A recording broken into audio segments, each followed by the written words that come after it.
Aggregate demand is a topic you're going to get quite familiar with as you study macroeconomics, but fortunately it's quite simple.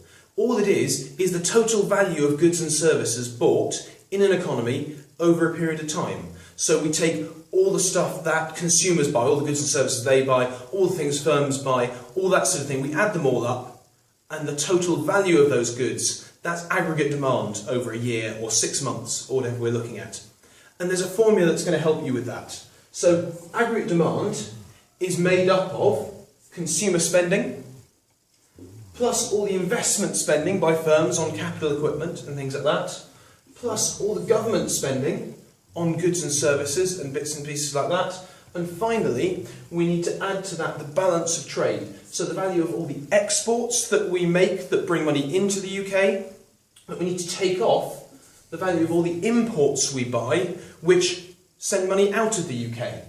And that ends up giving us all of the spending, the total value of all the spending that's going to happen in our economy over whatever time period we're looking at. And just like a micro demand and supply diagram, you can draw a pretty simple diagram to show it too. So here are my axes. And aggregate demand slopes down.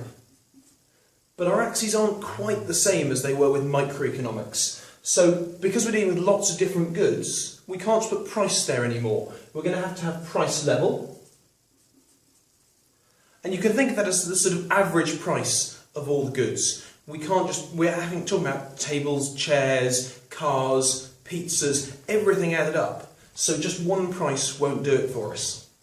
And the same thing down here, we can't just have quantity because we can't compare all those goods. So we have to have national output. And that's just the value of all the goods that we made, national output. We actually have real national output because that means it's been adjusted for inflation. So here's my aggregate demand curve, and it slopes down because as the price level goes up, people are going to buy fewer and fewer goods. They can't afford them, and so they buy less and less and less. Or equally, the other way around, as the price level goes down, people feel they can afford more and more goods, and so quantity demanded, the real national output, goes up. We also need to understand how that curve might shift though, how it might move. Fortunately, this equation makes that really simple. So anything that makes consumer spending go up, maybe they've had an increase in incomes, or maybe the government is taxing them less. Consumer income goes up, we're going to be drawing a new aggregate demand curve. We're going to be shifting the aggregate demand curve right, so we get 81 there and 82 there. Equally, anything that increases investment, so maybe interest rates have fallen and firms are investing more money, that's going to shift my aggregate demand curve out or right.